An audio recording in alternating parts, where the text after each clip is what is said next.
വർത്തമാന കേരളം ഏറ്റവും പ്രതിസന്ധിയിലായ ഒരു വിഷയത്തെ ആധികരിച്ചുകൊണ്ടാണ് നമ്മുടെ ലിറ്ററേച്ചർ ഫെസ്റ്റിവലിൽ ഈ സെഷൻ കൈകാര്യം ചെയ്യുന്നത്. വളരെ വലിയ പ്രതിസന്ധിയെയും പ്രയാസങ്ങളെയും ഒക്കെ നാം അതിജീവിച്ച മനോഹരമായൊരു ചരിത്രം നമുക്ക് മുമ്പിലുണ്ട്. അതിനെക്കുറിച്ചെല്ലാം ഈ സെഷനിൽ വളരെ കൃത്യമായ ചർച്ചകളുണ്ടാകും. ഈ സെഷനിൽ സംബന്ധിക്കുന്നത് ബഹുമാന്യനായ Kalpetta MLA advocate T Siddique അവറുകളാണ്. അദ്ദേഹത്തെ ഈ ലിറ്ററേച്ചർ ഫെസ്റ്റിവലിന് വേണ്ടി ആദരപൂർവ്വം സ്വാഗതം ചെയ്യുന്നു. ബഹുമാന്യനായ SP ഉദയകുമാർ സാർ ഈ മേഖലയിൽ പ്രവർത്തിക്കുന്ന അദ്ദേഹത്തെയും ഈ സെഷനിലേക്ക് സ്വാഗതം ചെയ്യുന്നു. എല്ലാവർക്കും നമസ്കാരം. ഞാൻ 3 വിഷയങ്ങൾ പറ്റി സംസാരിക്കണമെന്ന് ആഗ്രഹിക്കുന്നു. ഒന്ന്, നാച്ചുറൽ ഡിസാസ്റ്റർ എന്ന് പറയുന്നത് ഒരു ഓക്സിമോറാനാണ്. There is nothing natural in a disaster. Disasters are man made എന്നുള്ള ഒരു പോയിൻ്റ്. രണ്ടാമത്, 2 വിഷയങ്ങൾ ഇപ്പോഴത്തെ സെൻട്രൽ ഗവൺമെൻറ്റിൻ്റെ പോളിസീസ്, ക്രിട്ടിക്കൽ മിനറൽ മിഷൻ, അതുപോലെ ശാന്തി എന്ന് പറയുന്ന ഒരു ന്യൂക്ലിയർ ലോ ഇപ്പോൾ ഈ അടുത്ത 2 മാസത്തിന് മുമ്പ് പാർലമെൻറ്റിൽ പാസ്സാക്കിയതാണ്. ഡിസാസ്റ്റേഴ്സ്, ദുരന്തം പറ്റി നമ്മൾ we understand in so many ways. ഒന്ന്, ഇത് ഒരു മെറ്റഫിസിക്കൽ എക്സ്പ്ലനേഷൻ, അതായത് ദൈവത്തിൻ്റെ ദേഷ്യമാണ്, അല്ലെങ്കിൽ it's God's wrath on human beings. It's a given, it's a natural event, is happening because of our mistakes, it's a punishment from God എന്നുള്ള ഒരു understanding. And that is not, it is not true. നമുക്ക് മനസ്സിലാവുന്നുണ്ട്. ഇത് കലിയുഗമാണ്, ഇതുപോലുള്ള വിഷയങ്ങൾ they will happen, and there is a degree of givenness, kind of resignation. നമ്മളെ കൊണ്ട് ഒന്നും ചെയ്യാൻ പറ്റത്തില്ല, we have to accept it, we have നമ്മളെ കൊണ്ട് ചെയ്യാൻ പറ്റത്തില്ല എന്നുള്ള ഒരു അണ്ടർസ്റ്റാൻഡിങ്. രണ്ടാമത് അപ്രോച്ച്, ബ്ലെയിം ഗെയിം. എൻ്റെ തെറ്റല്ല, this is someone else mistake. We usually blame it on the government. ഒരു പെർപെട്രേറ്റർ വിക്ടിം, നമ്മൾ വിക്ടിമാണ്, we are always the victim, and the perpetrator is a government or a company or someone like that, someone other than me. ഇങ്ങനെയുള്ള ഒരു blame game, ഇതൊരു approach.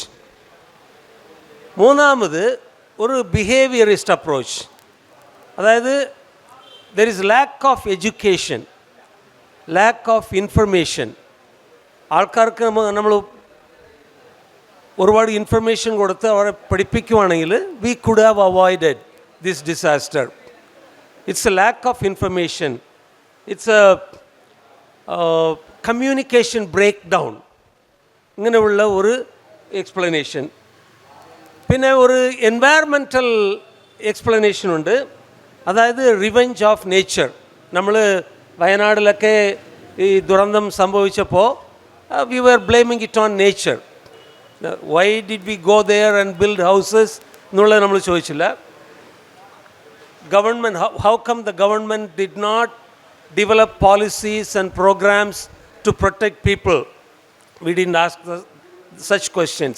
We said it is a curse from nature, it's a retribution from nature. Humans are not in sync with nature എന്നുള്ള ഒരു quasi environmental explanation. അതുപോലെ there is another one, technocratic. അതായത് it's A result of an extreme in A natural process, we can fix it with science and technology. ഇപ്പോൾ നമ്മൾ climate change പറ്റിയുള്ള ഡിസ്കഷനിൽ നമ്മൾ പറയാറുണ്ട് we can develop more science and more technology and we can deal with this issue. ഇങ്ങനെയുള്ള different types of theories. But I'm proposing to one particular analysis, that is vulnerability analysis. None of these explanations and theories are explaining the exact situation. We have to ask the question, why certain sections of the people are affected more in a natural disaster? Why people in the margins are affected more? Why are women affected more? Why are children affected more? Why are physically challenged people or the older people affected more in a natural disaster? India has 7,600 kilometer long coastline. പക്ഷേ when tsunami happened in 2004, we did not know the word tsunami. Central government പറഞ്ഞത് അതാണ്. Tsunami എന്ന വാക്ക് മുതൽ ഞങ്ങൾ കേട്ടിട്ടില്ല, which is not true.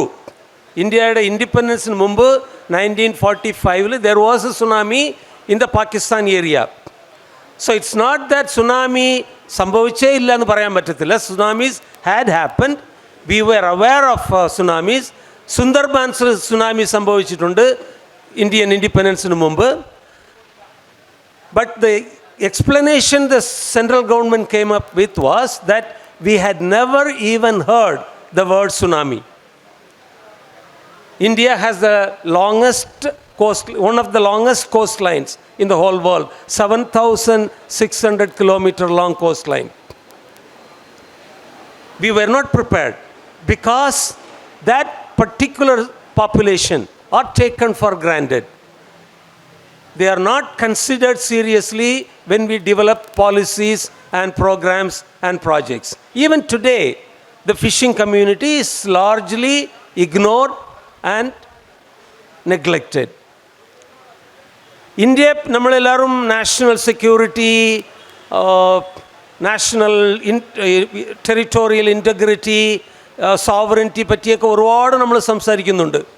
പക്ഷേ when that tsunami, natural disaster happened in 2004, the first Indian territory that was hit by tsunami was Andaman Nicobar Islands. Andaman Nicobar part and parcel of India ആണ്. അപ്പോൾ when the tsunami hit that area, the central government should have known that. പക്ഷേ central government ഒന്നും അറിയില്ലായിരുന്നു. After few hours, Andaman Nicobar was hit first, and only after a few hours did the waves hit mainland.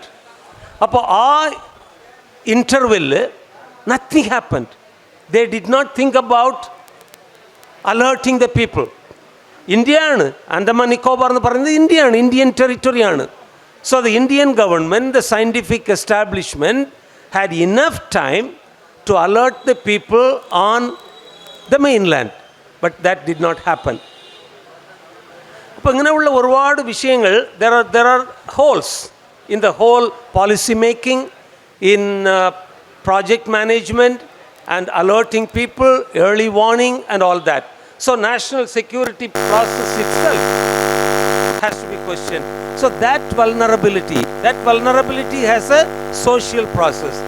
That vulnerability raises a very huge question. Are some Indians less than other Indians? Are some populations less important than other populations? What do we do with that vulnerability? How can we reduce vulnerability? Vulnerability happens because of poverty.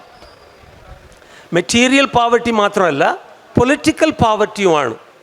There is little political empowerment. Political representation ഇല്ലാത്തവർ. The fisher community in today's India is least represented in the state assemblies and national parliament. So they are not represented well. And that political deprivation, that material deprivation resulted in their losing so much. അപ്പോൾ ഈ vulnerability analysis explains our socio-economic political arrangement, establishment. We have to look at that closely. When we look at these things closely, namakkariyam, there is nothing natural in a disaster. Disasters happen. But why do certain sections of people get affected more? അപ്പോൾ ഇതുപോലെയുള്ള ക്വസ്റ്റ്യങ്ങൾ നമ്മൾ ചോദിക്കേണ്ട ആവശ്യമുണ്ട്. Now, I come to the next 2 points. One is the critical mineral mission. Modi Sarkar has announced this program. Critical minerals എന്ന് പറയുന്നതാണ് ഇപ്പോൾ the new oil. ചൈനയുടെ dominance വളരെ റിമാർക്കബിൾ ആയിട്ടിരിക്കുന്നു. The Chinese explore and export most of the minerals in the whole world. The tension between the United States and China can be explained only in terms of this mineral politics now. Karanam Chinese are not exporting some of the minerals that Americans want. So Americans are getting upset and Americans want to reduce this reliance on China. So they are looking for minerals all over the world. Ukraine സംഭവിക്കുന്നത് വെറും വാർ മാത്രമല്ല.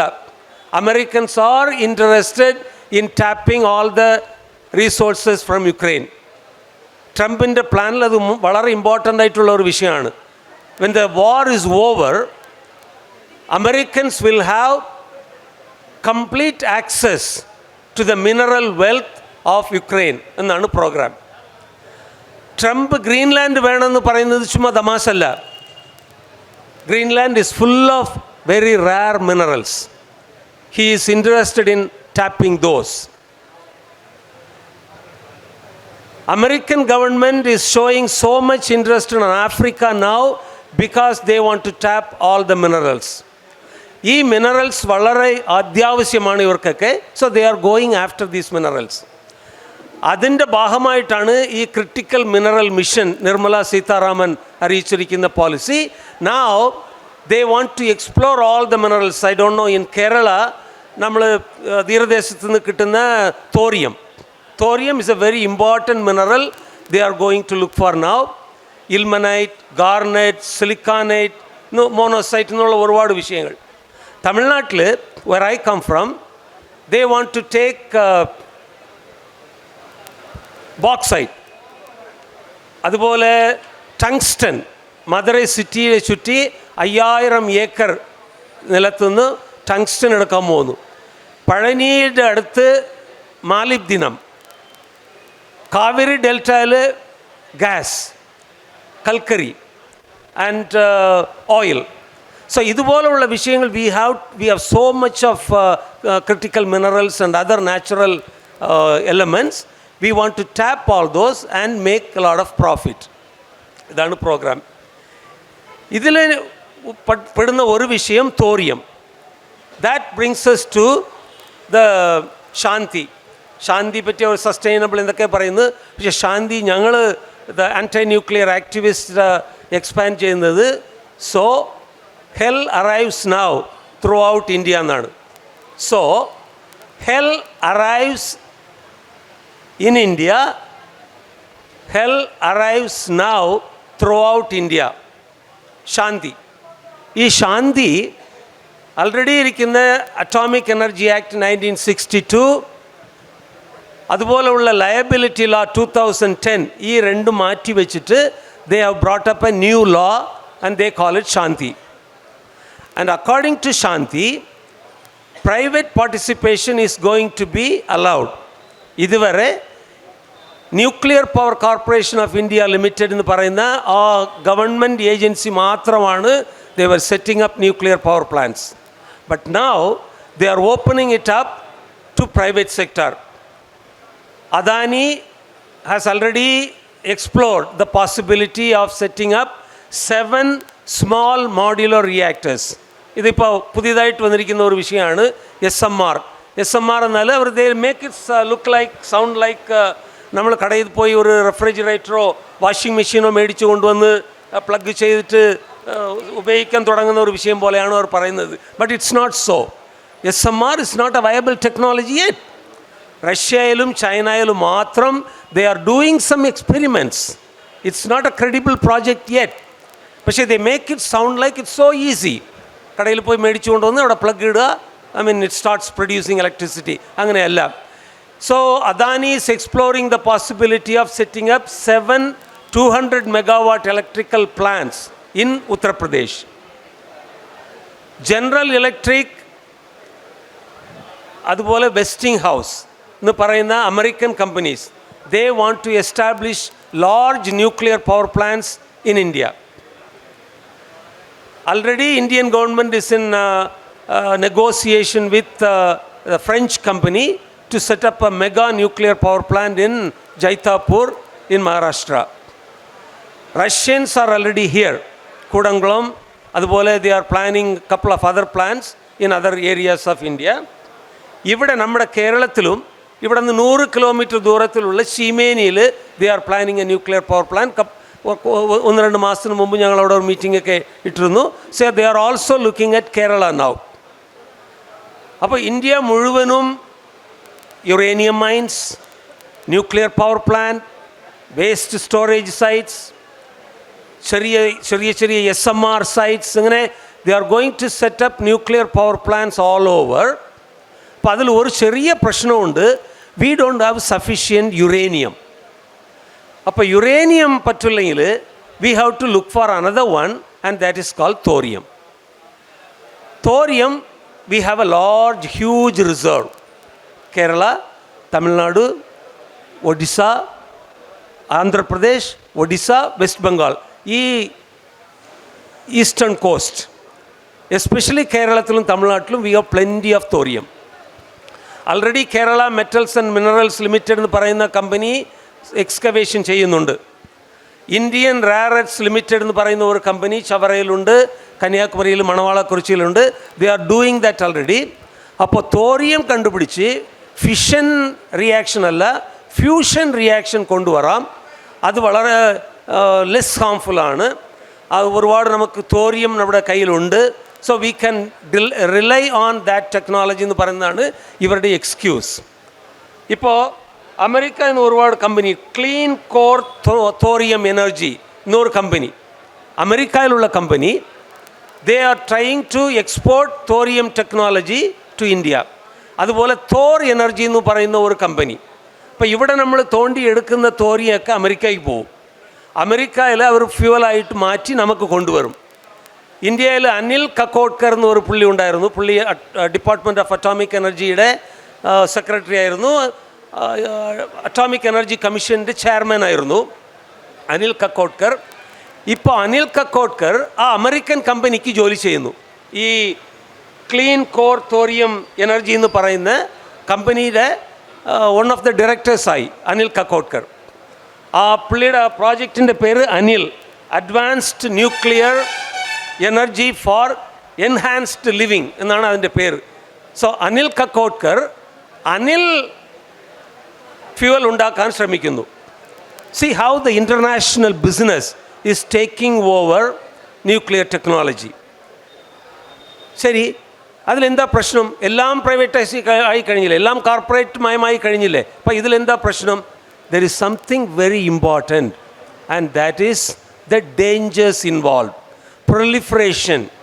എല്ലാവരുടെ കയ്യിലും ഈ fissile material ഉണ്ടാവും. How are we going to take care of this? ഇന്ത്യയിൽ we haven't manage to regulate all the X-ray installations. ഇവിടെ ഈ സ്ഥലത്ത് നമുക്ക് എത്ര എക്സ്റേ ഇൻസ്റ്റലേഷൻസ് ഉണ്ടെന്ന് നമുക്ക് വടകരയിലോ അല്ലെങ്കിൽ കൊയിലാണ്ടിയിലോ എത്ര എക്സ്റേ ഇൻസ്റ്റലേഷൻസ് ഉണ്ടെന്ന് ആർക്കും അറിയാവുമോ എന്ന് എനിക്ക് അറിയില്ല. Meaning we have not managed the x-ray installations in the whole country. അപ്പോൾ ഇങ്ങനെ ഒരുപാട് ന്യൂക്ലിയർ ഇൻസ്റ്റലേഷൻസ് ഉരുവാകുമ്പോൾ അതിൽ നിന്ന് വരുന്ന ഫിസൈൽ മെറ്റീരിയൽ നമ്മൾ എങ്ങനെ ഹാൻഡിൽ ചെയ്യാൻ പോകുന്നു? ഈ വിഷയങ്ങൾ എന്തെങ്കിലും അപകടം പറ്റുവാണെങ്കിൽ how are we going to deal with the liability? Disasters happen and when disasters happen, the ordinary people will be affected more. people in the margins will be affected more. ഒരു ചെറിയ example മാത്രം പറഞ്ഞു ഞാൻ നിർത്താം. നിങ്ങൾക്കറിയാം 1984 ഡിസംബറിൽ the world witnessed the worst industrial disaster that happened in Bhopal, Union Carbide.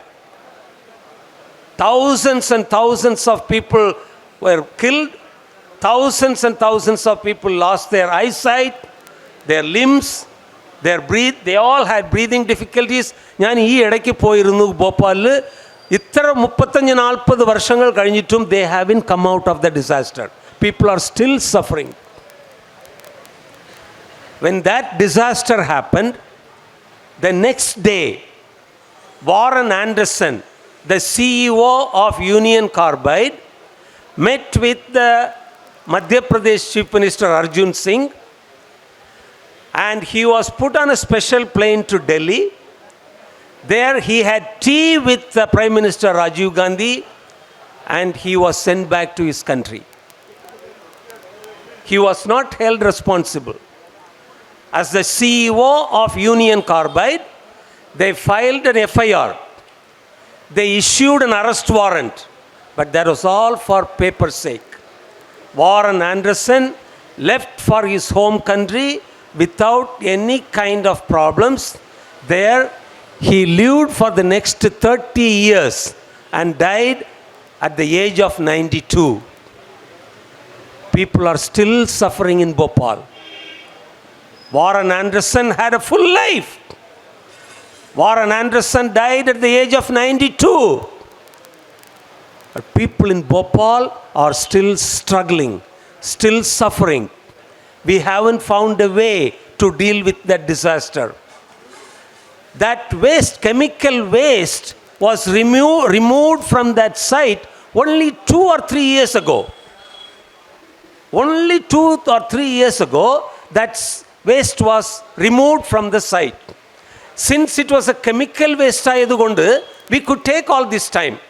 പക്ഷേ nuclear waste ആണെങ്കിൽ we have രക്ഷയില്ല. You cannot leave it like that. You have to deal with that immediately. We don't have the technology. We don't have the money. We don't have the resources. We don't have the political establishment to deal with such a crisis. India is a highly and densely populated country. Fukushima പോലെ ഒരു ചെറിയ സംഭവം ഇവിടെ സംഭവിക്കുവാണെങ്കിൽ we will be completely lost. Even the Japanese could not deal with Fukushima accident. നമ്മുടെ ശാന്തി act പ്രകാരം നമ്മുടെ ഏറ്റവും ceiling എത്ര എന്നറിയോ? ഈ ലയബിലിറ്റി സീലിംഗ് 3000 കോടി രൂപ. ഒരു അപകടം പറ്റുവാണെങ്കിൽ the government will give 3000 rupees, 3000 crore, 3000 കോടി. പക്ഷേ ഫുക്കുഷിമയിൽ they have spent ഒരു 16,74,000 കോടി. ഫുക്കുഷിമ നിങ്ങൾക്കറിയാം 2010 സംഭവിച്ച ഒരു ന്യൂക്ലിയർ ഡിസാസ്റ്ററാണ്. അവിടെ 16,74,000 കോടി രൂപ അവർ ചെലവ് ചെയ്ത് കഴിഞ്ഞു. But still they haven't managed the whole disaster. പക്ഷേ ഇവർ പറയുന്നു 3000 കോടി രൂപ തരുന്നു. 3000 കോടി രൂപയെപ്പറ്റി എല്ലാവർക്കും ബസ് ടിക്കറ്റ് എടുക്കാൻ പറ്റത്തില്ല. സീമേനിയിൽ ഒരു ഒരു അപകടം പറ്റുവാണെങ്കിൽ ഈ 30, 40, 80 കിലോമീറ്റർ വരെയുള്ള ആൾക്കാരെ നമ്മൾക്ക് ഉടൻ തന്നെ എക്സ്ട്രഡൈറ്റ് ചെയ്യണം, പുറത്താക്കണം, ഇവാക്യുവേറ്റ് ചെയ്യണം എന്നാണ് റൂൾ. നമുക്കൊക്കെ ബസ് ടിക്കറ്റ് എടുക്കാൻ ഈ 3000 കോടി പറ്റത്തില്ല. So this is the situation. ഒരു സൈഡിൽ ക്രിട്ടിക്കൽ മിനറൽ മനുഷ്യർ ആവശ്യമില്ല, മിനറൽസ് ആണ് ആവശ്യം. 5000 കിലോമീറ്റർ അവർ ഇത്ര 1000 മനുഷ്യർ, ഇത്ര കോടി മനുഷ്യർ ജീവിക്കുന്നല്ലേ, അത് ടങ്സ്റ്റൺ എടുത്തേ പറ്റുള്ളൂ. നമ്മുടെ കടൽ തീരദേശം കംപ്ലീറ്റ് 7600 കിലോമീറ്റർ നീളമുള്ള ഈ തീരദേശത്തിൽ അദാനിയുടെ റൂൾ തുടങ്ങാൻ പോവുകയാണ്. Adani is going to be the king of our coast. Adani already Trivandrum airport അദാനിക്കാണ്, വിഴിഞ്ഞം സീപോർട്ട് അദാനിക്കാണ്. അദാനി ആൾറെഡി മാസ്റ്ററായി കഴിഞ്ഞു. പക്ഷെ അദാനി നമ്മുടെ എല്ലാത്തിൻ്റെ മാസ്റ്ററായി പോവും. 2 ഗുജറാത്തികൾ വിൽക്കുന്നു, 2 ഗുജറാത്തികൾ മേടിക്കുന്നു പറയുന്നില്ലേ, അതാണ് ഇപ്പോൾ സംഭവിച്ചുകൊണ്ടിരിക്കുന്നത്. We have to be very careful. Resilience starts from our political awareness. our political standpoint, our political values. So, I think I will stop with this. Subramanya Bharati എന്നൊരു കവി നിങ്ങൾക്ക് അറിയാമായിരിക്കും. Since this is a literature festival, I should invoke the lines of Subramanya Bharati. കാക്കൈ കുരുവി എങ്കൾ സാതി, കാക്കൈ കുരുവി എങ്കൾ സാതി, നീൾ കടലും മലയും എങ്കൾ കൂട്ടം. കാക്കയും കുരുവിയും ഞങ്ങളുടെ ജാതിയാണ്, കടലും മലയും ഞങ്ങളുടെ കൂട്ടമാണ്. That approach has to be there in our minds. We are not the masters of the universe. This whole cosmos was not created for men to rule over. We don't include women anyway. So it's not just for men, and it's not just for the nuclear men, the so-called brainy, scientific, intelligent men. No, we also have brains. Thank you. ഏറെ പ്രിയപ്പെട്ട നമ്മുടെ സാമൂഹ്യ പ്രതിരോധത്തിൻ്റെ രാജ്യത്തെ അറിയപ്പെടുന്ന ഒരു മുഖം കൂടിയായിട്ടുള്ള ബഹുമാന്യനും ആദരണീയനുമായ doctor SP Udayakumar Kudankulam ആണവ പദ്ധതിക്കെതിരെയുള്ള ജനകീയ സമരത്തിൻ്റെ ഏറ്റവും ഉജ്ജ്വലമായിട്ടുള്ള ഒരു മുഖം കൂടിയാണ്. വിദേശ സർവകലാശാലകളിൽ അമേരിക്ക ഉൾപ്പെടെ, മോസ്കോ ഉൾപ്പെടെ വിവിധ സർവകലാശാലകളിൽ അദ്ദേഹത്തിൻ്റെ അധ്യാപനവും അദ്ദേഹത്തിൻ്റെ എഴുത്തും കൃതികളുമൊക്കെ ഏറെ പ്രസിദ്ധമാണ് എന്നുള്ളതും അദ്ദേഹത്തിൻ്റെ കൂടെ പ്രകൃതി ദുരന്തത്തെപ്പറ്റിയും അതിൻ്റെ മാർഗങ്ങളെപ്പറ്റിയും അതിൻ്റെ നിവാരണ നടപടികളെക്കുറിച്ചും അതിൻ്റെ പൊതുബോധ ഡെവലപ്മെൻറ്റിനെക്കുറിച്ചുമൊക്കെയുള്ള കടത്തനാട് ലിറ്ററേച്ചർ ഫെസ്റ്റിൻ്റെ ഈ മനോഹരമായിട്ടുള്ള വേദിയിൽ സംവദിക്കാൻ സാധിക്കുന്നു എന്നുള്ളത് പ്രത്യേകം എടുത്തു പറയാനും ആഗ്രഹിക്കുന്നു. കടത്തനാട് ലിറ്ററേച്ചർ ഫെസ്റ്റ് ഓരോ സമയം കഴിയുമ്പോഴും അതിൻ്റെ പ്രാഗൽഭ്യവും അതിൻ്റെ പങ്കാളിത്തവും അതിൻ്റെ അകക്കാമ്പ് കൊണ്ടും ശ്രദ്ധേയമായി മാറുന്നു എന്നുള്ളതും ഈ സന്ദർഭത്തിൽ കൂട്ടിച്ചേർക്കാൻ ആഗ്രഹിക്കുന്നു. പ്രകൃതി ദുരന്തം കേരളം കണ്ട ഏറ്റവും വലിയ ഡൈവാസ്റ്റേറ്റിംഗ് ലാൻഡ് സ്ലൈഡ് നടന്ന അസംബ്ലി സെഗ്മെൻറ്റിലെ ഒരു ജനപ്രതിനിധിയാണ് ഞാൻ എന്നുള്ളത് നിങ്ങൾക്കറിയാം. ഈ അവസാനം നടന്ന ചൂരൽമലയും മുണ്ടകയും അവിടെ പുലർച്ചെ 1:30 മണിക്കാണ് അവിടെ നടക്കുന്നത്. അത് കഴിഞ്ഞ് നമുക്ക് സമാനമായ അനുഭവം, ഒരുപക്ഷെ അതുപോലെ തന്നെ തീവ്രമായിട്ടുള്ള അനുഭവം വിലങ്ങാടും അനുഭവിച്ചിട്ടുള്ളത് എല്ലാം ഒരേ സമയത്തായിരുന്നു. ഇപ്പോഴും അതിൻ്റെ ഞെട്ടലിൽ നിന്നും അതിൻ്റെ ആഘാതത്തിൽ നിന്നും ഇപ്പോഴും മുക്തമായിട്ടില്ല. 298 ആളുകളാണ് ഔദ്യോഗികമായിട്ടുള്ള കണക്ക്. ചൂരൽമല മുണ്ടകൈ ദുരന്തത്തിൽ മരണപ്പെട്ട ആളുകളുടെ ടോട്ടൽ നമ്പർ 298 അവരുടെ ശരീരഭാഗങ്ങൾ ലഭിക്കുന്നത് ഒരു പ്രകൃതിയുടെ മഹാകലിതുള്ളല്ല. അതിൻ്റെ കാരണങ്ങളിലേക്ക്, വ്യത്യസ്തമായിട്ടുള്ള ധ്രുവങ്ങളിലേക്ക് ശ്രീ ഉദയകുമാർ സാറിൻ്റെ വിചാര വീക്ഷണങ്ങൾ കടന്നുപോയത് നമ്മൾ കണ്ടു. 25 കിലോമീറ്ററുകൾക്കപ്പുറത്താണ് ചാലിയാറിൻ്റെ ഉദയം കൊള്ളുന്ന സ്ഥലത്തുണ്ടായ, പുന്നപ്പുഴയുടെ മേലെ ഭാഗത്തുണ്ടായ ഈ ഉരുളിൽ, അത് അവിടെ നിന്ന് പോയി ചാലിയാറിൽ 25 കിലോമീറ്ററുകൾക്കപ്പുറത്ത് നിന്നാണ് മനുഷ്യ ശരീരത്തിൻ്റെ ഭാഗങ്ങളടക്കം കിട്ടിയിട്ടുള്ളത്. അത്രയും അതീവ ഗൗരവതരവും അത്രയധികം ഭയാനകവുമായിട്ടുള്ള അനുഭവങ്ങൾ പ്രകൃതി നമുക്ക് സമ്മാനിച്ചു കൊണ്ടിരിക്കുകയാണ്. ഇവിടെ 2-3 കാര്യങ്ങൾ ചേർത്ത് പറയണം. നേരത്തെ നമുക്ക് ബേ ഓഫ് ബംഗാൾ എപ്പോഴും ശാന്തമായ അന്തരീക്ഷത്തിലൂടെ കടന്നു പോകുന്നൊരിടമാണ്. ബേ ഓഫ് ബംഗാൾ എപ്പോഴും കലുഷിതമാണ്. അറേബ്യൻ സീ എപ്പോഴും ശാന്തമായ അന്തരീക്ഷത്തിലൂടെ കടന്നു പോവുകയാണ്. നേരത്തെ ബേ ഓഫ് ബംഗാളിൽ നമുക്കതിൻ്റെ കോസ്റ്റൽ ഏരിയ കൊച്ചുനാൾ മുതൽ നമ്മൾ കേൾക്കുന്നതാണ്. ഒഡീഷയിൽ, ബംഗാളിൽ, ആന്ധ്ര തീരത്ത്, തമിഴ്നാട് തീരത്ത് പലയിടങ്ങളിലായി അതീവ ഗുരുതരമായ രീതിയിലുള്ളതായ ചുഴലിക്കൊടുങ്കാറ്റും തീരദേശ ആക്രമണങ്ങളുമൊക്കെ എല്ലാ സന്ദർഭങ്ങളിലും നമ്മൾ വാർത്തകളിൽ ഇടം പിടിച്ചിട്ടുള്ള കാര്യമാണ്. പക്ഷേ അറേബ്യൻ സീ എപ്പോഴും ശാന്തമായി ഒരു പരിധിവരെ കടന്നു പോവുകയാണ്. ഇപ്പോൾ നമ്മൾ കേട്ടുകൊണ്ടിരിക്കുന്ന വാർത്ത ഓരോ സന്ദർഭങ്ങളിലും സുനാമി, ഓക്കി, ഇപ്പോൾ നടന്നുകൊണ്ടിരിക്കുന്ന കടലാക്രമണങ്ങൾ, തീരശോഷണം തുടങ്ങി ഓരോ സന്ദർഭങ്ങളിലും അറേബ്യൻ സീയുടെ പ്രക്ഷുബ്ധമായിട്ടുള്ള അവസ്ഥയാണ് നമ്മൾ കണ്ടുകൊണ്ടിരിക്കുന്നത്. വടകര ഒരു കോസ്റ്റൽ ഏരിയ, കേരളത്തിൽ ഒരു കോസ്റ്റൽ ഏരിയയിലുള്ള സ്റ്റേറ്റാണ്. നമുക്ക് നേരത്തെ വിവക്ഷിക്കപ്പെട്ടതായിരിക്കുന്ന CRZ സിസ്റ്റം എന്നുള്ളതല്ലാതെ ഇപ്പം നമ്മുടെ റീജിയൻ പടിഞ്ഞാറ് ഭാഗത്തേക്ക് ഒഴുകുന്നതായിരിക്കുന്ന 44 നദികളാണ് നമുക്കുള്ളത്.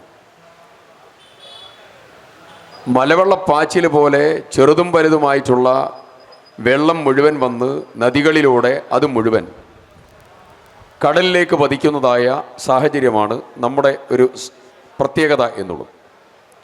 മലകളുണ്ട്, ഇടനാടുകളുണ്ട്, തീരമേഖലയുണ്ട്. നമ്മുടെ ഈ കേരളത്തിൽ ഓരോ സന്ദർഭങ്ങളിലും തീരമേഖലയെ കടലെടുത്തു പോകുന്ന ഓരോ സന്ദർഭങ്ങളും കൂടിക്കൂടി വരുന്നു എന്നുള്ളതും കടലിൻ്റെ വെള്ളത്തിൻ്റെ ഐസ് മെൽറ്റിങ്ങും വിവിധ കാരണങ്ങളായി, ആഗോളതാപനം ഉൾപ്പെടെയുള്ള കാരണങ്ങളായി വെള്ളത്തിൻ്റെ അളവും ഇവാപ്പറേഷൻസും ക്ലൗഡ് ഫോർമേഷൻസും ഒക്കെ വളർന്നു വലുതാകുന്നു എന്നുള്ളതും ആഗോളതാപനത്തിൻ്റെ ഇമ്പാക്റ്റ് ദൂരവ്യാപകമായിട്ടുള്ള ഫലങ്ങളിലേക്ക് നമ്മളെ സമൂഹത്തെ മുഴുവൻ കൊണ്ടുപോയിക്കൊണ്ടിരിക്കുകയാണ്. 1.2 ഡിഗ്രി സെൽഷ്യസ് മുതൽ 1.6 ഡിഗ്രി സെൽഷ്യസ് വരെ, 1.6 ഡിഗ്രി സെൽഷ്യസ് വരെ അധിക താപനത്തിന് ഫലമായിട്ടുണ്ടാകുന്ന ആഘാതം അത് മനുഷ്യന് താങ്ങാൻ കഴിയുന്നതിനും അപ്പുറമുള്ള വലിയ പ്രകൃതി ദുരന്തങ്ങളായി നമ്മെ വേട്ടയാടിക്കൊണ്ടിരിക്കുകയാണ്. അറേബ്യൻ സീയിലുണ്ടാകുന്ന ഫോർമേഷൻസ് നേരെ പോകുന്നത് വെസ്റ്റേൺ ഘട്ട് മേഖലകളിലേക്കാണ്, പശ്ചിമഘട്ട മേഖലകളിലേക്കാണ്. ഇപ്പോൾ അവസാനം പ്രകൃതി ദുരന്തമുണ്ടായിട്ടുള്ള ചൂരൽമല മുണ്ടകൈ, ആ മുണ്ടകൈ പ്രദേശത്തിൻ്റെ ഒരു പ്രത്യേകത, അവിടെയാണ് ഈ ക്ലൗഡ്സ് വന്ന് അത് പ്രത്യേകമായി കാറ്റിന് വിധേയമായി അവിടെ ഹിറ്റ് ചെയ്ത് അതിശീഘ്രമായിട്ടുള്ള മഴയ്ക്ക് ആ മേഖല റീജിയൻ, വെസ്റ്റേൺ ഘട്ടിൻ്റെ ആ റീജിയൻ മുഴുവൻ വിധേയമാവുകയാണ്.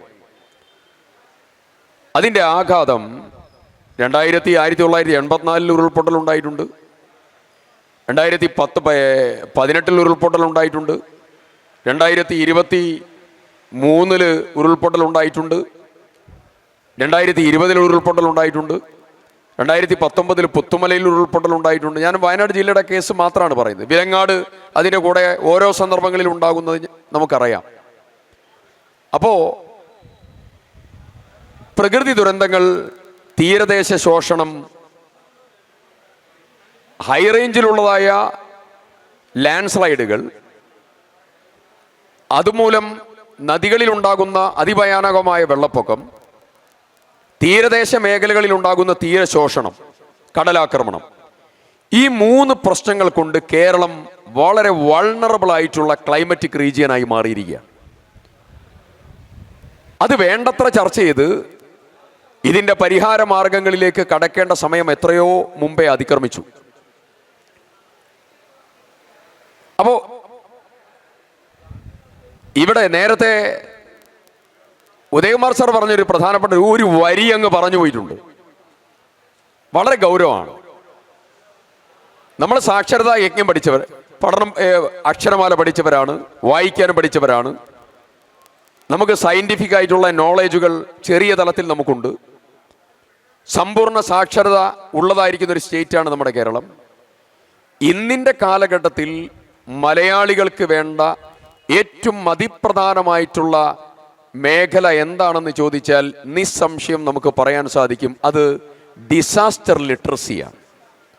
ഡിസാസ്റ്ററിനെ കുറിച്ചുള്ള ലിറ്ററസിയും ഡിസാസ്റ്റർ മാനേജ്മെന്റിനെ കുറിച്ചുള്ള സാക്ഷരതയും കേരളീയ സമൂഹത്തിൻ്റെ സമസ്ത മേഖലകളിലും ഉണ്ടാകേണ്ടതായിരിക്കുന്ന സമയം അതിക്രമിച്ചു എന്നുള്ളതാണ് ഏറ്റവും പ്രാധാന്യത്തോടു കൂടി എടുത്തു പറയേണ്ട ഒരു കാര്യം. ഇതിൽ ആരാണ് റെസ്പോൺസിബിലിറ്റി? നമ്മൾ മാത്രമാണോ? മലയാളികൾ മാത്രമല്ല. ഒരുപക്ഷെ നമ്മൾ പറയും, ഹൈ റേഞ്ചിൽ താമസിക്കുന്നവർ വീടുണ്ടാക്കുന്നു, അവിടെ റെഡ് കാറ്റഗറി ഇൻഡസ്ട്രീസ് ഒന്നുമില്ല, ചൂരമല മുണ്ടകൈ അടുത്ത പ്രദേശത്ത് കോറിയില്ല, ക്രഷറില്ല, എന്നിട്ടും അവിടെ സംഭവിക്കുകയാണ്. അവിടെ ചുരുങ്ങിയതായ, അവിടെ കാപ്പി വളർത്തുന്ന, അവിടെ നാടുമായി ബന്ധപ്പെട്ടുകൊണ്ട് താമസിക്കുന്ന കുറച്ച് ആളുകൾ മാത്രമാണ് താമസിക്കുന്ന ഒരു വലിയ ഭൂപ്രദേശത്തിൽ കുറച്ചാളുകൾ മാത്രം താമസിക്കുന്ന ഒരിടമാണ്. അവിടെ ഇതുണ്ടാകുന്നു. അത് ആഗോള തലത്തിൽ നടക്കുന്ന വ്യവസായ വൽകൃത രാജ്യങ്ങളുടെ കാർബൺ വമീകരണവും അതുപോലെയുള്ളതായിരിക്കുന്ന പ്രവർത്തനത്തിൻ്റെ തൽഫലം മുഴുവൻ അനുഭവിക്കുന്ന ഒരു സൊസൈറ്റിയായി കേരളം മുഴുവൻ മാറുകയാണ്. വയനാടിൻ്റെ എയർ ക്വാളിറ്റി ഇൻഡെക്സ് AQI ഒരുപക്ഷെ നമുക്ക് ഇമാജിൻ ചെയ്യാൻ പറ്റാത്തതായിരിക്കുന്ന AQI ആണ് വയനാടിനുള്ളത്. 0 to 60 ആണ്. ഏറ്റവും നല്ല മനോഹരമായിട്ടുള്ള എൻവയറമെൻ്റ് ആണ് അവിടെയുള്ളത്. അത് പക്ഷേ AQI ഡൽഹിയിൽ പോകുമ്പോൾ ഹസാഡസ് ആണ്. ഡൽഹിയിലെ AQI air quality index around 260 to 300 and above ആണ്. ഹസാഡസ് ആണ്. ഒരിക്കലും താമസിക്കാൻ പോലും പറ്റാത്തതാണ്. അത് സ്കിൻ ഡിസീസസ് ഉണ്ടാക്കും, അത് ലങ്സിന് ഡിസീസസ് ഉണ്ടാക്കും, അത് ആരോഗ്യപരമായിട്ടുള്ള ഒരുപാട് പ്രശ്നങ്ങൾക്കിട വരുത്തും. എന്നാൽ ഈ പ്രശ്നങ്ങളെല്ലാം മാറി സ്വസ്ഥതയോടുകൂടി സമാധാനത്തോടുകൂടി എൻവയറമെന്റ് ഫ്രണ്ട്ലിയായി ഏറ്റവും നന്നായി താമസിക്കാൻ പറ്റുന്നതായിട്ടുള്ള ഇടമാണ് വയനാട്. പക്ഷേ മറ്റു രാജ്യങ്ങളുടെ അറേബ്യൻ സീ അടക്കമുള്ള ബേ ഓഫ് ബംഗാൾ ഉൾപ്പെടെയുള്ള ആഗോള താപനത്തിന് വിധേയമാകുന്ന ക്ലൈമറ്റിക് ചേഞ്ചിൻ്റെ ഏറ്റവും വലിയ ആഘാതം ഇത് കേരളം മുഴുവൻ അതിൻ്റെ ഏറ്റവും വലിയ പ്രയാസത്തിലൂടെ കടന്നു പോവുകയാണ്. ആ പ്രശ്നത്തെ ഗൗരവതരമായി അഡ്രസ് ചെയ്യപ്പെടണം. ഇപ്പോൾ സർക്കാരിൻ്റെ കയ്യിൽ സർക്കാർ ചെയ്യേണ്ടതായിരിക്കുന്ന പ്രധാനപ്പെട്ട കാര്യങ്ങൾ, ഒന്ന്, നമ്മൾ മലബാറിലുള്ള ആളുകൾ, ഇപ്പോൾ വടകരയിലാണല്ലോ ഈ ലിറ്ററേച്ചർ ഫെസ്റ്റ് നടക്കുന്നത്. ഇക്കാലം അത്രയും ആധുനിക ശാസ്ത്ര സാങ്കേതിക സങ്കേതങ്ങൾ ഈ ക്ലൈമറ്റിക് ചേഞ്ചും ക്ലൈമറ്റിക് റെസീലിയൻ്റ് ആയിട്ടുള്ള എൻവയറമെൻ്റൽ ഡെവലപ്മെൻറ്റിന് വേണ്ടി നമ്മുടെ നാട്ടിൽ ഉപയോഗപ്പെട്ടിട്ടില്ല എന്നുള്ളതാണ് ഏറ്റവും പ്രധാനപ്പെട്ട ഡ്രോബാക്കും സെറ്റ്ബാക്കും. ഇപ്പോൾ ലാൻഡ് സ്ലൈഡ് അറിയാൻ, ഉരുൾപൊട്ടൽ അറിയാൻ, അതിതീവ്രമായിട്ടുള്ള മഴ അറിയാൻ, കാലാവസ്ഥയുടെ വിഷയങ്ങൾ അറിയാൻ ഏറ്റവും സയൻറ്റിഫിക്കായി ഉപയോഗിക്കുന്നത് ഡോപ്ലർ റഡാറുകളാണ്. ഈ ഡോപ്ലർ റഡാർ തിരുവനന്തപുരത്തുണ്ട്, ഡോപ്ലർ റഡാർ കൊച്ചിയിലുണ്ട്, പക്ഷെ മലബാർ മേഖലയിൽ ഡോപ്ലർ റഡാർ ഇല്ല. അപ്പോൾ കാസർഗോഡ്, കണ്ണൂർ, കോഴിക്കോട്, വയനാട്, മലപ്പുറം, പാലക്കാട് ഉൾപ്പെടെയുള്ളതായിരിക്കുന്ന റീജിയൻ, ഈ മലബാർ റീജിയനിൽ കാലാവസ്ഥയുടെ കൃത്യമായിട്ടുള്ള അവലംബം നടക്കുന്നില്ല. ഇപ്പം ഞാനിത് പറയുമ്പോൾ മുണ്ടകൈ ചൂരമല നമുക്കറിയാം, 200 മില്ലിമീറ്റർ മഴ പെയ്താൽ അതിൻ്റെ മേലേക്ക് വന്നാൽ there is a chance of landslide. ലാൻഡ്സ്ലൈഡിനുള്ള ഉരുൾപൊട്ടലുള്ളതായിരിക്കുന്ന സാധ്യതയുണ്ട്. നിങ്ങൾ ആലോചിക്കണം, മുണ്ടകൈ ഭാഗത്ത് തലേ ദിവസം അവിടെ ഉണ്ടായിരിക്കുന്ന മഴ 29-നുണ്ടായിരിക്കുന്ന മഴ 200 മില്ലിമീറ്റർ മഴ പെയ്തു. സ്വാഭാവികമായും നമുക്കൊരു കണക്കുണ്ടാകണം, എക്സസ് ആയി വന്നാൽ ഉരുൾപൊട്ടലുണ്ടാകും, അവിടുന്ന് ഇവാക്യുവേഷൻ നടക്കണം. നിർഭാഗ്യവശാൽ ഉരുൾ പൊട്ടിയതിന് ശേഷമാണ് നമുക്ക് അലാം വന്നത്, നമുക്ക് മുന്നറിയിപ്പ് വന്നത്. ഉരുൾ പൊട്ടിയതിന് ശേഷം റെഡായിട്ട് കാര്യമില്ല. ഉരുൾ പൊട്ടിയതിന് ശേഷമാണ് റെഡാവുന്നത്. വാട്ട് ഈസ് ദ റീസൺ എന്ന് ചോദിക്കുമ്പോൾ, റെയിൻ ഷേഡോ ഏറ്റവും കുറവ് മഴ പെയ്യുന്നതായ അമ്പലവയലിലാണ് ഇന്ത്യൻ മെറ്റീരിയോളജിക്കൽ ഡിപ്പാർട്ട്മെന്റിന്റെ കാലാവസ്ഥ സ്വാംശീകരിക്കുന്ന അളവുകോലുള്ളൂ. അപ്പൊ അമ്പലവയലിലെ അളവുകോൽ മുണ്ടകൈക്ക് ഉപയോഗിക്കാൻ പറ്റുമോ? ഏറ്റവും കൂടുതൽ മഴ പെയ്യുന്നതായിരിക്കുന്ന വെസ്റ്റേൺ ഘട്ട് റീജിയനിൽ ഇന്ത്യൻ മെറ്റീരിയോളജിക്കൽ ഡിപ്പാർട്ട്മെന്റിന് മഴ അളക്കാനുള്ള അളവുകോല് പോലുമില്ല. വിലങ്ങാട് പോലെയുള്ളതായിരിക്കുന്ന മേഖലകളിലില്ല.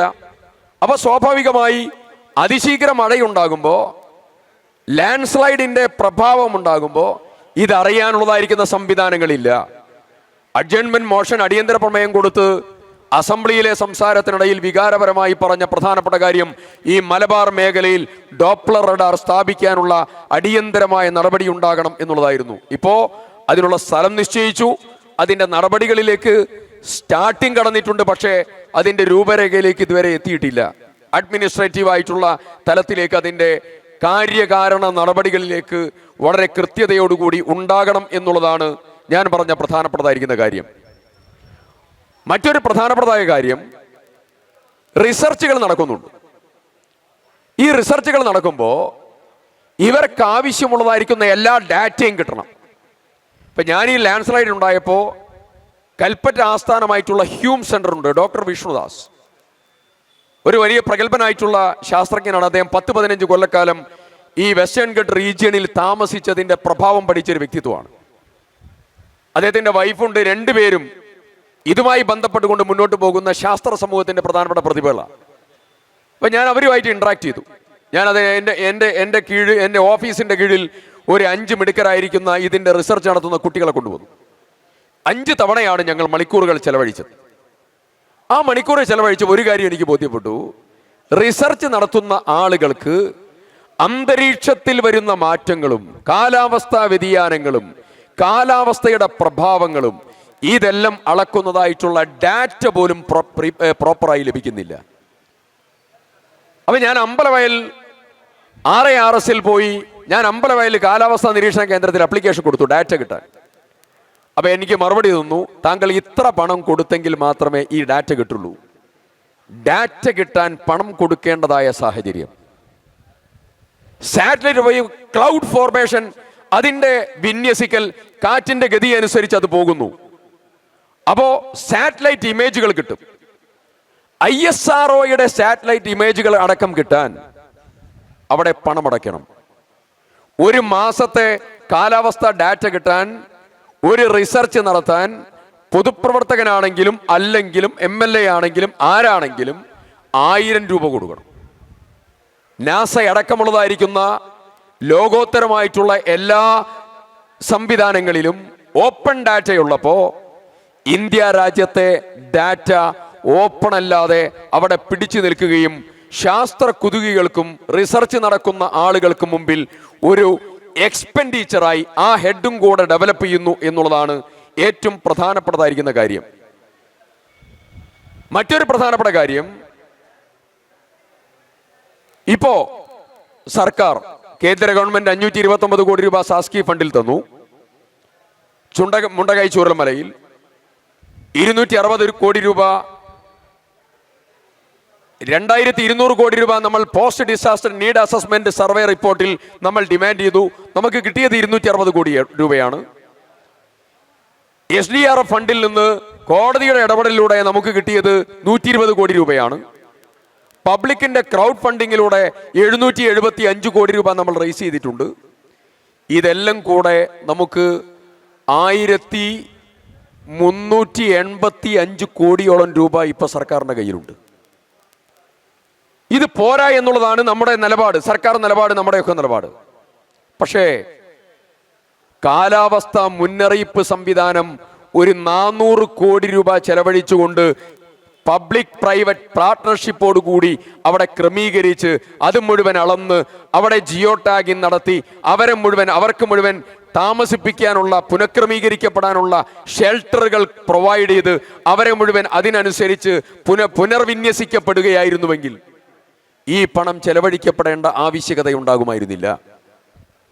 പ്രകൃതി ദുരന്തവുമായി ബന്ധപ്പെട്ട ഏറ്റവും പ്രധാനപ്പെട്ട പ്രശ്നം കിടക്കുന്നത് 1 മുന്നറിയിപ്പിലും 2 ഡിസാസ്റ്റർ ലിറ്ററസിയിലും പശ്ചാത്തല സൗകര്യം ഒരുക്കാനുള്ള നടപടികളിലുമാണ് ഏറ്റവും പ്രധാനപ്പെട്ടതായ പ്രാധാന്യത്തോടു കൂടിയിട്ടുള്ള ഇടപെടൽ ഉണ്ടാകേണ്ടത്. ആ ഇടപെടൽ കൃത്യതയും അവധാനതയോടുകൂടി ഉണ്ടായില്ല എന്നുള്ളത് മാത്രമല്ല, കേരളത്തിൽ ഒരു ലാൻഡ് സസെപ്റ്റിബിലിറ്റി മാപ്പ്, ഇപ്പൊ ലാൻഡ് സ്ലൈഡ് സസെപ്റ്റിബിലിറ്റി മാപ്പ് ഈ കേരളത്തിന് ഇതുവരെ ഉണ്ടായിട്ടില്ല.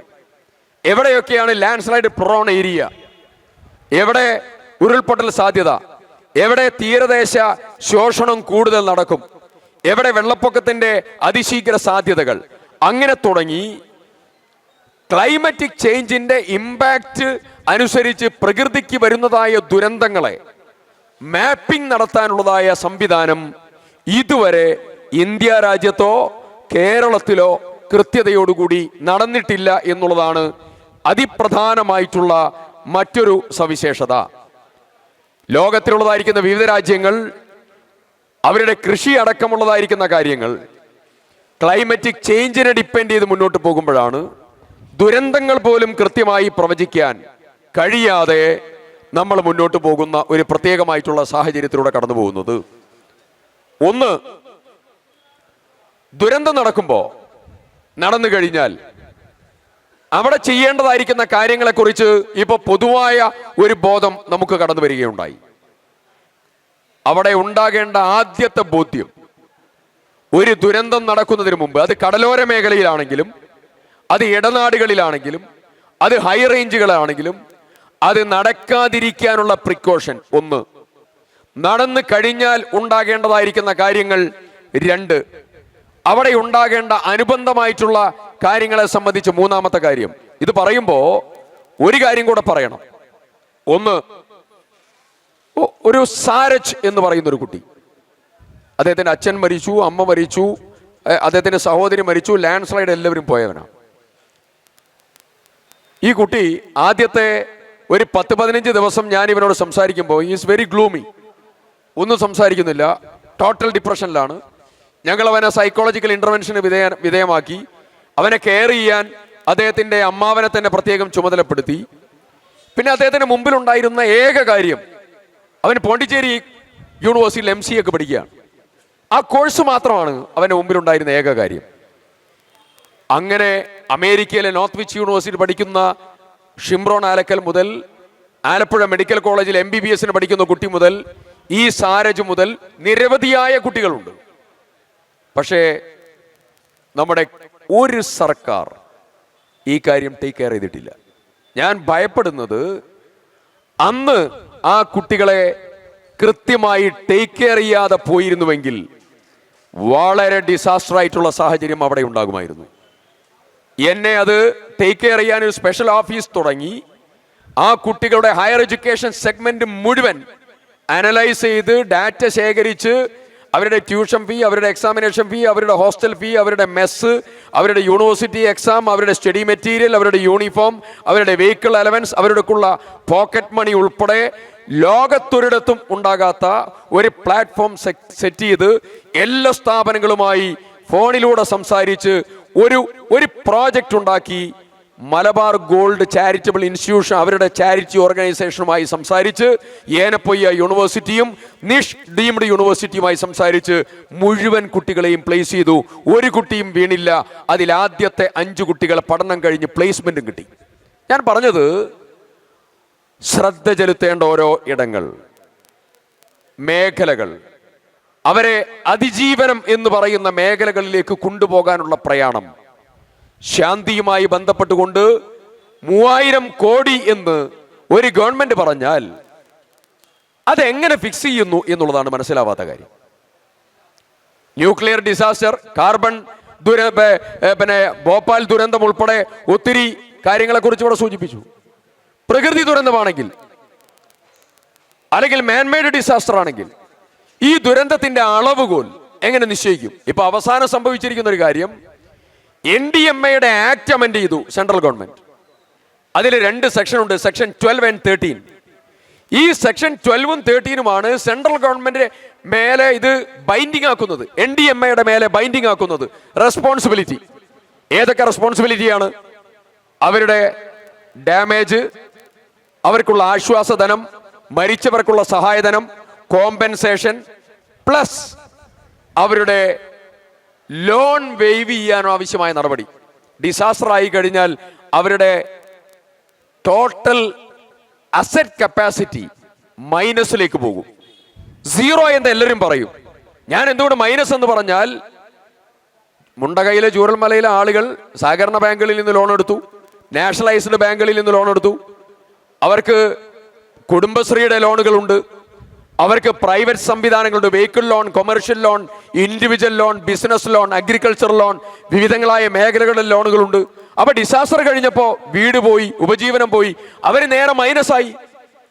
ഇതുവരെ ആ കടങ്ങൾ എഴുതി തള്ളിയില്ല എന്നുള്ളത് മാത്രമല്ല, സെൻട്രൽ ഗവൺമെന്റ് ചെയ്തൊരു ക്രൂരത, അതിനുശേഷം ഇവർ ഈ ലോ അമെൻഡ് ചെയ്തു. 2024 ജൂലൈ മാസം 30-ാം തീയതിയാണ് ലാൻഡ് സ്ലൈഡ് ഉണ്ടാകുന്നത്. ആ ലാൻഡ് സ്ലൈഡ് ദുരന്തത്തിന് ശേഷമാണ് ഈ ആക്ട് അമെൻഡ് ചെയ്യുന്നത്.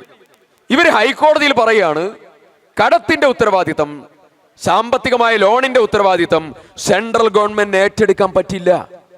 ഒരു ഗവൺമെന്റ് പറയാണ്. അപ്പൊ സ്റ്റാൻഡിംഗ് ഗവൺമെന്റ് നമ്മൾ ചോദിച്ചു, നമ്മൾ അപ്പം തന്നെ വിവരം കൊടുത്തു. ശേഖർ കുര്യാക്കോസ്, കേരളത്തിലെ KSDMA സെക്രട്ടറി, അദ്ദേഹത്തോട് പറഞ്ഞു, ഈ അമെൻമെന്റ് ഉണ്ടാകുന്നത് ദുരന്തത്തിന് ശേഷമാണ്.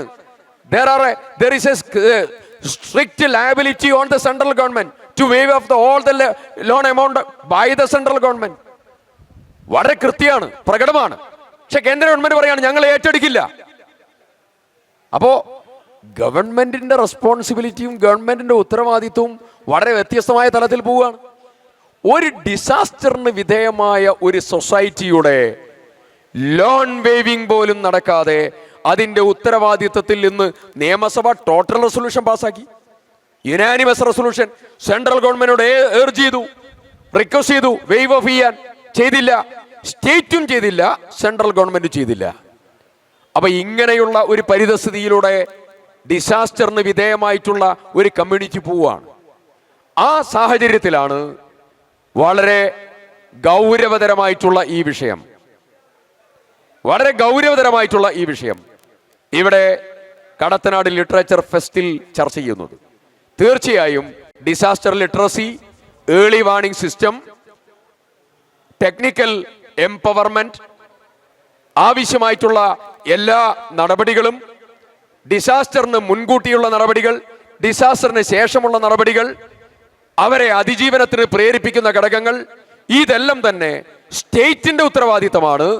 ആ സ്റ്റേറ്റിന്റെ ഉത്തരവാദിത്തത്തിൽ നിന്ന് ഒഴിഞ്ഞു മാറുന്ന പ്രത്യേക പശ്ചാത്തലം, സ്റ്റേറ്റ് എന്ന് പറഞ്ഞാൽ സ്റ്റേറ്റ് ഗവൺമെന്റ് മാത്രമല്ല, state as a whole, central and state, ആ രണ്ടുപേരും. കാരണം L3 കാറ്റഗറിയാണ്, disaster of severe നേച്ചറാണ്.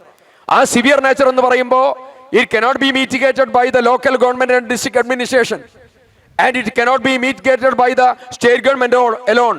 It can be mitigated by the assistance of the central government എന്നാണ്. വളരെ കൃത്യമാണ്. അതുകൊണ്ട് ഉത്തരവാദിത്തത്തിൽ നിന്ന് ഒഴിഞ്ഞു മാറുന്ന ഒരു പ്രത്യേക പശ്ചാത്തലത്തിൽ ഗവൺമെന്റുകളുടെ ഉത്തരവാദിത്തത്തെ കുറിച്ച് ചർച്ചകൾ ഡെവലപ്പ് ചെയ്യാൻ ഈ കടത്തനാട് ലിറ്ററേച്ചർ ഫെസ്റ്റിന്റെ ചർച്ച ഉപകരിക്കട്ടെ എന്നുകൂടെ പ്രത്യേകം ആശംസിക്കുന്നു. സംഘാടകർക്ക് നന്ദി. പ്രിയപ്പെട്ട ഉദയകുമാർ സാറിന്റെ അതീവ ഗഹനമായിട്ടുള്ള ചർച്ചയിൽ പങ്കാളിയാകാൻ സാധിച്ചതിനുള്ള നന്ദി കൂടെ അറിയിക്കുന്നു. ഇനി എന്തെങ്കിലും ചോദ്യങ്ങളോ കാര്യങ്ങളോ ഉണ്ടെങ്കിൽ അതിന്റെ മറുപടികൾ കുറെ പറയാം എന്നുള്ളത് കൂടെ പറഞ്ഞു അവസാനിപ്പിക്കുന്നു. അഭിവാദനങ്ങൾ. പ്രകൃതി ദുരന്തവും അതിജീവനവും എന്ന വിഷയത്തെപ്പറ്റി ഇവിടെ നമ്മുടെ പ്രിയപ്പെട്ട കൽപ്പറ്റ MLA T. സിദ്ദീഖും SP ഉദയകുമാറും സാറും ഇവിടെ സംസാരിച്ചു. രണ്ടുപേർക്കും പ്രത്യേകമായി നന്ദി രേഖപ്പെടുത്തുകയാണ്.